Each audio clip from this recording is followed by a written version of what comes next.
Donc, troisième circuit qu'on va voir dans ce chapitre, ça va être le hacheur dit à deux cadrans. À deux cadrans. Pourquoi deux cadrans? Parce que ce modèle de hacheur-là utilise ici deux commutateurs et peut se comporter de deux façons différentes.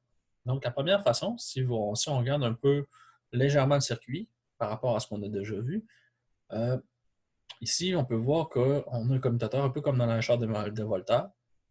Et au lieu d'avoir une diode ici, on a un autre commutateur. Cependant, la méthode de fonctionnement de ces commutateurs ici va être complémentaire. Ce qui veut dire que lorsque celui-là est en conduction, celui-là est automatiquement ouvert et l'inverse est aussi vrai. Donc, celui-là, quand il est ouvert, celui-là est automatiquement en conduction. Bref, ce qui va empêcher qu'en tout moment, on puisse alimenter, en fait, si on alimentait les deux en même temps, on court-circuiterait tout simplement notre alimentation, chose qu'on ne veut jamais faire. Donc, si j'utilise mon hacheur de cadran standard, comme on le voit ici, donc, qu'est-ce qui va se produire? C'est que je vais avoir comme courbe de quoi de très semblable à mon hacheur de Volta, soit que la tension de ma source Vin, selon le temps d'ouverture ou de fermeture de Q1, va me donner une tension qui peut ressembler à quelque chose du genre. Et mon inductance, encore une fois, va lisser, va avoir tendance à faire lisser le courant ici. Donc, on risque d'obtenir quelque chose qui ressemble à quelque chose du genre. Donc, à peu près comme ça. Bon. Ça, c'est le premier fonctionnement. Et dans le fond, pour avoir ce type de fonctionnement-là, ben, tout ce qu'on a à voir, c'est qu'on fait circuler le courant comme ça lorsque Q1 fonctionne. Ça passe et ça alimente ma charge. Et ça charge mon inductance par la même occasion. Et dans la deuxième partie, donc, durant le déchargement ici, donc là, le courant va virer en boucle ici. Et ça va décharger mon inductance comme ça. Donc, jusqu'à maintenant, il n'y a absolument rien de nouveau par rapport au hacheur de Volta. Cependant, ce circuit-là peut se comporter d'une autre méthode. Donc, on va se tracer une deuxième courbe, en réalité. Lorsqu'on a une charge qui peut être inductive et active, donc on a, par exemple, un moteur CC qui se situe ici. On sait, de par ce qu'on a vu précédemment, qu'un moteur peut parfois se comporter comme étant une source, comme un générateur. Donc, ce circuit-là va nous permettre de fonctionner en générateur aussi. La raison est que, tout simplement, on va virer le circuit de côté. Donc, notre charge ici devient une source. Donc, si notre charge devient une source, donc ça ici, ça devient une source d'alimentation. Et donc, si on regarde le circuit dans l'autre sens et que, dans le fond, mon réseau précédent est devenu une charge, parce que c'est comme ça qu'il apparaît lorsqu'on recharge, alors ici, j'ai de la tension, j'ai un interrupteur qui est situé directement après mon inductance. Donc, ici, ce qu'on peut voir, c'est que on va avoir le courant qui va circuler comme ça en boucle et qui va charger l'inductance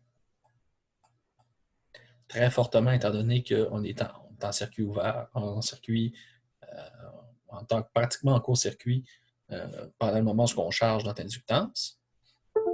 Et à la deuxième instant, qu'est-ce qui va se produire? Alors, l'inductance va vouloir se décharger dans le circuit pour aller alimenter notre charge.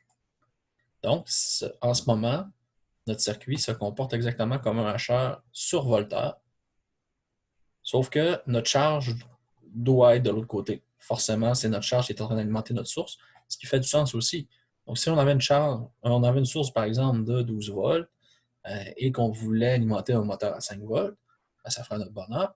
Par la suite, notre moteur, quand il va être de l'autre côté et qu'il va freiner, on va être capable de recharger notre source d'alimentation durant les freinages. Okay? Donc, ce qui va réellement se produire au niveau de notre circuit dans le deuxième mode, donc en mode survolteur, On va se tracer ça ici. Donc, encore une fois, on va utiliser les mêmes places. Donc, en réalité, notre charge ici va se comporter en rouge.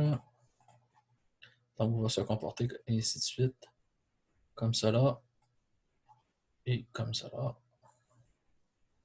et en orange,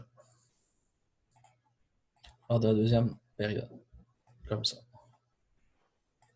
À un niveau supérieur, étant donné, selon le même, dans le fond, pour utiliser ce circuit-là, on va utiliser exactement les mêmes équations que dans le cas du HR sur Voltaire ou de Voltaire.